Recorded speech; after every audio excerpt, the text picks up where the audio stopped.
Suatu hari, Abu Nawas pergi ke hutan untuk mencari kayu bakar.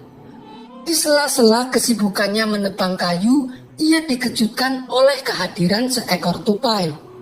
Tupai tersebut berlari ke sana kemari, seakan asik bermain. Abu Nawas yang baru pertama kali melihat hewan seperti itu, tentu saja menjadi heran dan penasaran. Maka ia pun berniat memburunya.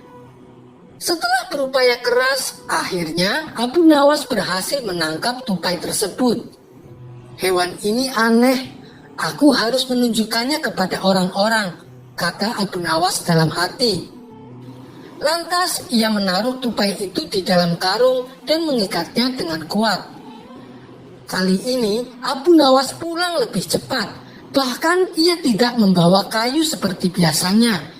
Ia hanya membawa karung yang berisi tupai. Melihat itu, istrinya pun heran. Mana kayunya?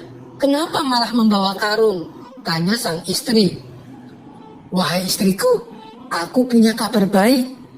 Tadi sewaktu aku di hutan, aku menangkap hewan langka dan aneh. Sekarang hewannya ada di karung ini. Rencananya, aku akan memanggil penduduk kampung dan memperlihatkan hewan ini. Semoga mereka mengenalinya, lalu aku akan menjualnya dengan harga tinggi, balas Abu Nawas. Ucapan Abu Nawas membuat sang istri penasaran dan ingin membuka karungnya. Jangan dibuka, nanti dia bisa kabur, sergah Abu Nawas. Selanjutnya Abu Nawas berpesan kepada istrinya. Aku akan pergi memanggil orang-orang datang kemari. Awas, jangan sampai dibuka karungnya. Setelah Abu Nawas pergi, sang istri sangat penasaran ingin mengetahui hewan apa yang di dalam karung. Aku akan melihatnya sebentar, lagian suamiku juga tidak akan tahu, kata istrinya dalam hati. Ketika talinya dilepas dan membuka karungnya, hewan tupai itu langsung loncat keluar. Hanya dengan sekejap mata, tupai itu lari keluar rumah. Istri Abu Nawas pun bingung. Apa yang harus dia perbuat? Seandainya Abu Nawas tahu, pasti dia akan kena marah. Setelah lama berpikir, istri Abu Nawas tak menemukan cara kecuali menaruh butiran gandum ke dalam karung dan mengikatnya kembali seperti semula. Sang istri mengira Abu Nawas tidak akan datang bersama siapapun. Dengan begitu, urusannya pun selesai. Selang beberapa saat kemudian, Abu Nawas disertai tokoh masyarakat termasuk wakil hakim dan beberapa orang lainnya datang untuk melihat fenomena langka ini. Abu Nawas pun mempersilahkan mereka masuk ke dalam rumahnya. Sang istri tak menyangka kalau Abu Nawas membawa tamu sebanyak ini. Lalu Abu Nawas berkata kepada para tamunya, saya akan memperlihatkan kepada kalian makhluk yang langka ini, kata Abu Nawas sambil melepas tali karung. Orang-orang yang hadir menyimaknya dengan seksama dan mereka mulai memperhatikan karung tersebut.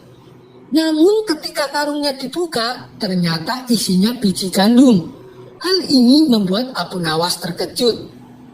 Apa yang harus aku katakan? Padahal aku mengundang mereka untuk sesuatu yang aneh. Tapi Abu Nawas tidak kehilangan akal. Ia kemudian berkata kepada mereka yang hadir, apakah kalian tahu betapa banyak manfaat dari makhluk ini? Maksudmu butiran gandum Abu Nawas? Tanya mereka. Ya, betul sekali. Aku berhasil mengumpulkan butiran gandum yang dibuang orang-orang di depan rumahku sampai terkumpul beberapa kilogram, jawab Abu Nawas. Lalu maksudnya apa Abu Nawas?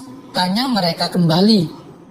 Begini kawan-kawan, seandainya aku mengumpulkan butiran-butiran gandum yang berserakan dari setiap rumah dan ladang, berapa banyak gandum yang berhasil aku kumpulkan? Tanya balik Abu Nawas. Tentu lumayan banyak Abu Nawas, jawab mereka. Nah, itu kalian tahu. Kenapa kita tidak memperdulikan nikmat dari Allah?